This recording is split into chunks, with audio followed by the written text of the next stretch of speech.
One of the requirements for home canning is jars, and that's what we're going to talk about today. If you've been at it for a while, you probably have a stash in the attic, in the basement, in a crawl space, somewhere in the garage of jars that you've stored away from the year before or a couple of years before. And so it's time to get those out and check them over. If you're new at it, you have a couple of options. You can either go to the big discount store or somewhere else and buy some new jars, or you can look around and see if you can find somebody else's old stash in the attic through a garage sale or just conversation. But we're going to get our jars out, and I have them in a couple of forms. Now, if you're using commercially canned jars, which is what we recommend, you may still have some that are new that are left over from the year before.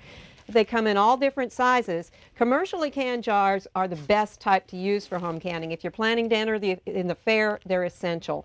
If you're planning to do pressure canning, they're also essential. But they can be many years old. They can be used over and over and over. What you're going to do as you get them out is to look over them, make sure that there are no chips, no cracks. You can use either wide mouth or narrow mouth. It really makes no difference. What you don't want to use is go to something as decorative and antique as this. This is a beautiful jar. It's a very, very old jar, but it doesn't have a two-piece lid the way the others do. We're going to only use jars that have a screw band and a flat.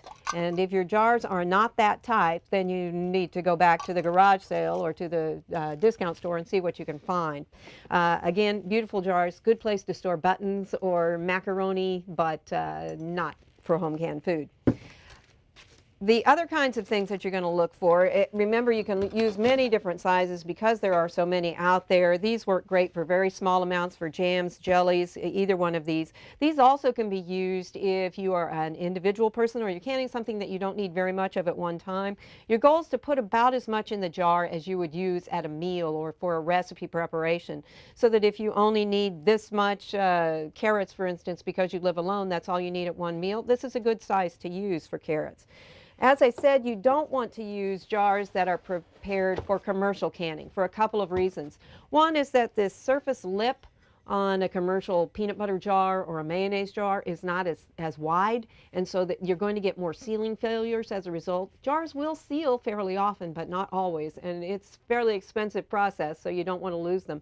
Also, if you're using these jars for pressure canning for vegetables or meats, those commercially made jars for peanut butter, mayonnaise, pickles, and those kinds of things are not the kind you want to use. Again, the lip is more narrow, but they're also tempered less, and they're less sturdy. Since the temperature changes between pressure canning and room temperature are so dramatic, you want to make sure that the jar you're using is plenty tough, because we don't want the jars to break. You lose food, you get cut, you may get burned. We don't want any of those things to happen because you lose the food as well. So jars made specifically for home canning are a much better choice, essential if you're pressure canning. And I've said that a few times and I can't emphasize it enough. Again, going into your attic, you may find jars in all different kinds of condition. These have been stored for a while. This is a good way to do it over the winter.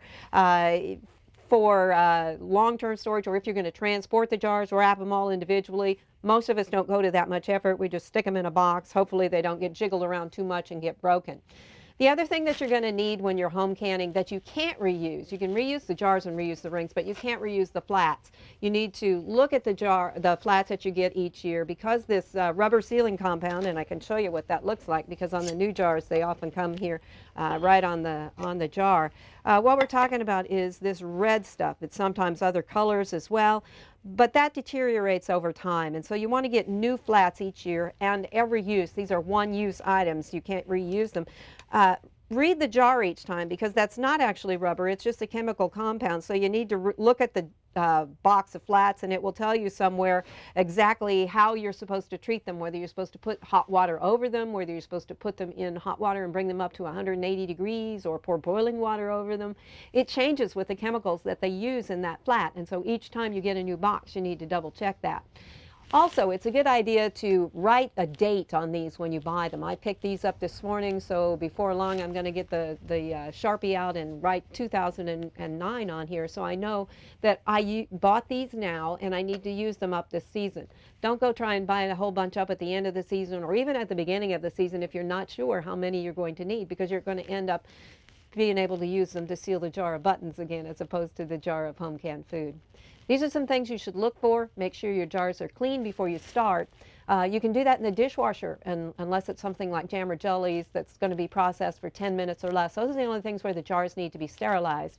If you've got a lot of buildup from lime buildup calcium buildup on the outsides of the jars, put some vinegar in a gallon of water, about half a cup or a cup of vinegar in a gallon of water, and bring those to a boil, let them soak for a while, and that'll take off most of that. We have information on all these things that you can get online at the Oklahoma Gardening website. So if you are missing some of the information or you want a little bit more detail, please go there. Otherwise, just head up to the attic and get started checking on those jars. We hope you've enjoyed this classic from the Oklahoma Gardening Vault. Remember, even though these tips and techniques are timeless, there's always something new to learn in the world of gardening. By subscribing to both Oklahoma Gardening and OK Gardening Classics, you'll have access to a wealth of gardening knowledge, both classic and contemporary.